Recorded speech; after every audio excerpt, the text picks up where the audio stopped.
What's going on, guys? Zach Klinger here again with another Ranch Armor install. I know you guys have been waiting for this one, the Can-Am overhead audio install. It is not as complex as a lot of you guys think. And as we get into it, the wiring, I'll kind of talk briefly about it because unfortunately for you guys at home watching us, both of these are getting our roofs. However, I did leave one with an OEM roof just this way I can show you guys how we do mount them with the OEM roof in place. So let's kind of jump into it. So you'll need your Milwaukee drill with a 1/4-inch drill bit, your Milwaukee nut driver. I use a 1/4-inch adapter with a T30 Torx bit, a 1/4-inch drive ratchet with a 10 mil deep well socket, and a 1/8 Allen ball end preferably. You'll be getting into some tight spaces, so you will need the short end as well. Associated hardware with this overhead kit. This is the same whether it's either model for the Can-Am will come with the same hardware. So it's 4 1024 Allen head bolts with large flat washers and then 4 1024 nut clips as well. So let's go ahead and get into it a little bit as far as the hardware goes and where it goes, kind of give you guys a better idea. So these nut clips with the tab facing upwards are going to go right here on your overhead with the well facing inboard towards the speakers. So they're going to slip right on like that, and you can make sure they're just about centered up there.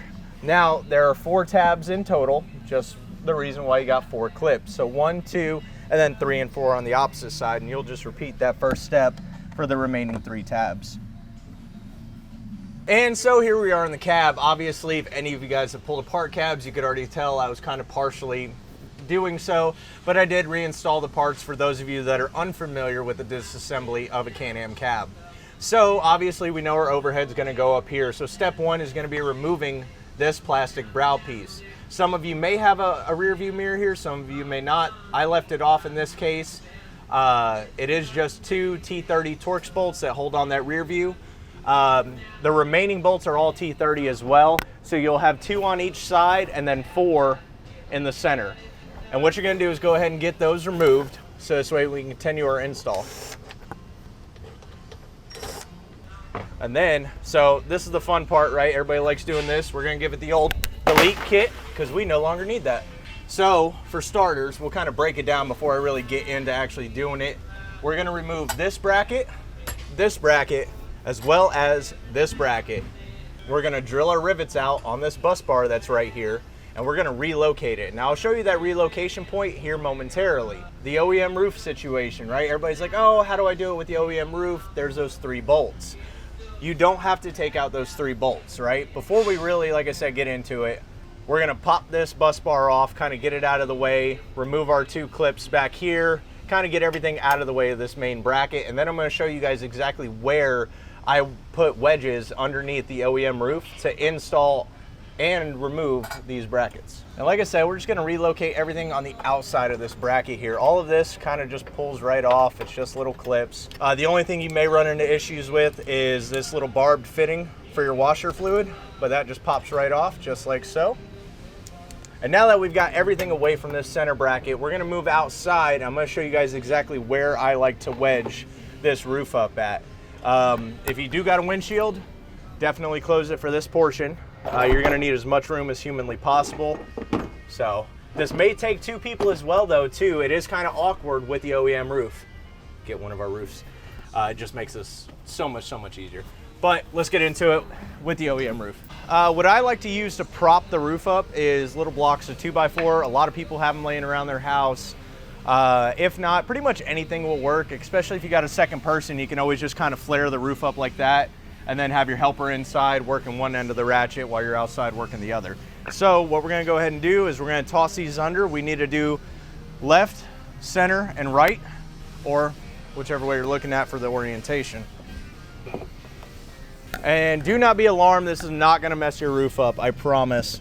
So as you guys see, these are relatively short blocks. You're not going to ramrod this thing all the way through your roof. Please do not do that. We are not responsible if you do that, okay? Let that be known. So like I said, just ever so slightly underneath the roof, just to give you enough gap to work with a 1/4-inch ratchet and a T30 Torx bit. What you're going to need your helper to do is take that 10 mil deep well socket, and what we're going to be removing is those 2 nuts there on that left bracket, the 4 nuts on the center bracket, 1, 2, 3, and 4, and then the other 2 nuts that are on the passenger side bracket, 1 and 2. Now, it doesn't matter who's where as long as the job gets done, right? So somebody's gonna have to be on the exterior of the vehicle, or we wedge those 2x4s up there to put that T30 in those bolts, so that way they can break them loose on the inside with the gun. Let's get a little into it. All right, and then I already made a statement about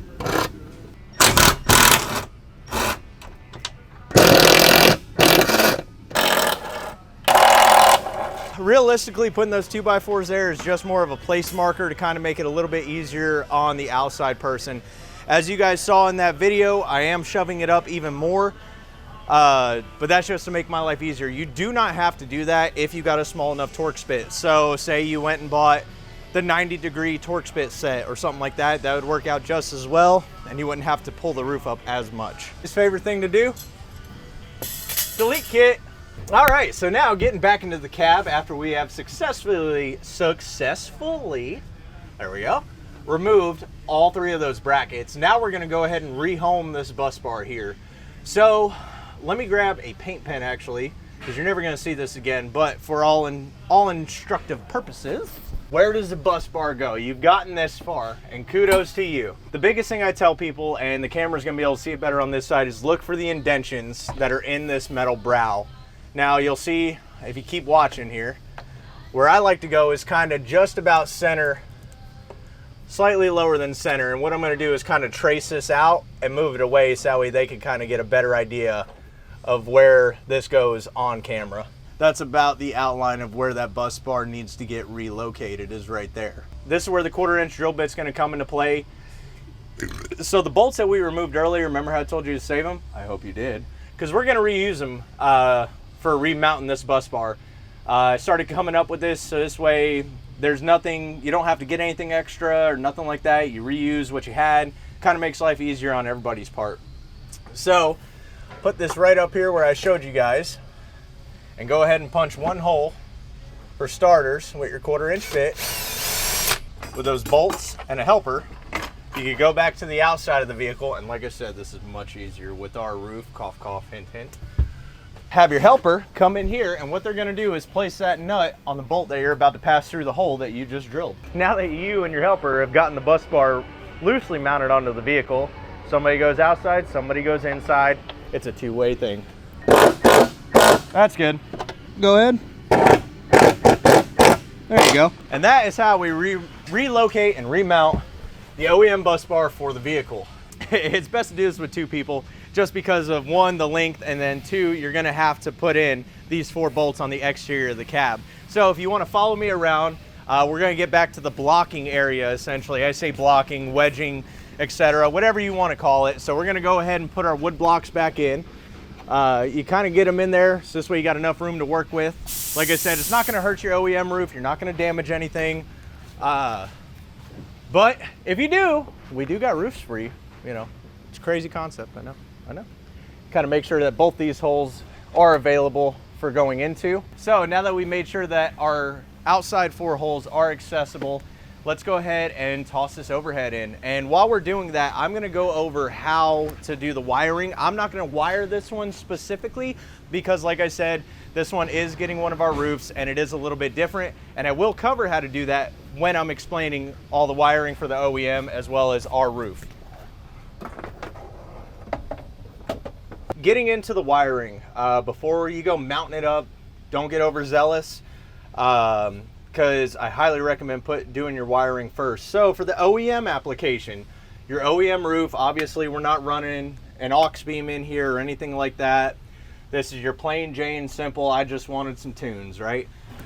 So what we provide here, this is our 14 gauge power and ground wire that supplies power to all of this, right? What I normally do is we do provide a fair amount of slack because it's up to the individual on how and where they want to wire it. But for the OEM application, you could always run it straight to that bus bar that we relocated. I want to say it is this blue one right here that is a key hot trigger, and then your ground. I recommend putting it on the key hot trigger post as well as the ground post. Easy day, nothing crazy. Something I do like to do in that case though is in the event of any sort of component failure, you got to do work on your machine. I do leave enough slack in here to where the overhead can sit like this. This way you have a nice, easy place to repair it. Just to recap here, OEM roof, wire it to your bus bar, to the 12-volt key hot post, and to the ground, and then you're done. And so something I kind of forgot to mention when we were talking about wiring is the antennas, whether you got the Sirius XM option or just a standard AM FM option. Obviously our plugs are back here and they are clearly labeled. This is your antenna input over here, and then the Sirius one is labeled as well. A lot of you have asked, well, what do I do with the OEM roof? You guessed it, you're gonna be drilling holes just like we do with our roof. So something to take note on our overhead are these indentions, pretty much mimicked off of the OEM ones. So that's pretty much how these wires go into the OEM brow, so on and so forth. You could utilize this track right here to hide your wiring underneath the headliner and pretty much place those antennas wherever you see fit on your OEM roof. Same concept goes for our roof. Like I said, we will get into that here in a little bit in this video. It is going to be lengthy. I'm sorry. I wish it could be short like me, but it's not. So without further ado, let's get to mounting this. That way you guys can see just how it goes up, the proper way to kind of roll it into place and make life easier on yourself. So Caesar, if you want to grab that side, we're going to go ahead and lift this thing up real quick. Let me just tuck that, kind of rotate. Oh, let me grab the camera harness, tuck that guy into there. Make sure these guys, and then what you're wanting to do here, ladies and gents, is kind of get that back side, the bottom lower side of this overhead, tucked into the lip of the brow on the bottom, right? Your biggest hurdle that you're gonna have here is once you start rotating up is this OEM power wire that is zip tied up there. Something I like to do is take a non-sharp object and kind of run it alongside of the overhead. So this way it goes into the provided gap on our overhead unit. And with a little bit of force, it should just end up sliding right up in there. All right, now that we got our overhead locked and grooved up there, let's go ahead and put in our 4 bolts that we talked about earlier, these 1024 with the flats. Caesar, yours are hanging out right there. And like I said, just kind of keep a hand on it, depending on how tight the machine's cage is. Depends on how much force you got to hold it up there with. Some of these cages are tighter than others, so our product does clip in fairly well. As you can see, we don't have to put any pressure on it. A big thing to look out for here is making sure these tabs are aligned with the 4 holes of the brackets that we removed on either side. You can do that by easily kind of peeking your head through that gap where we wedged our OEM roof up, and you should be able to see those nut clips through those old bracket holes. And just like that, your 4 bolts are in, tight and snug. That's all there is to it, man. Stick around for the later part of this video if you guys want to see it with our roof on as well. Like I said, it is a little bit different. Nothing changes as far as how you mount the bus bar or how you mount the overhead. It just makes life a lot easier as far as bolting on the overhead unit and taking off those brackets. Actually, if you guys want to follow me real quick before we throw on one of our roofs, I'll show you guys why it is easier with one of our roofs. So obviously you're removing your OEM roof, so you got a nice wide open playing field. You don't have to worry about blocks in this case.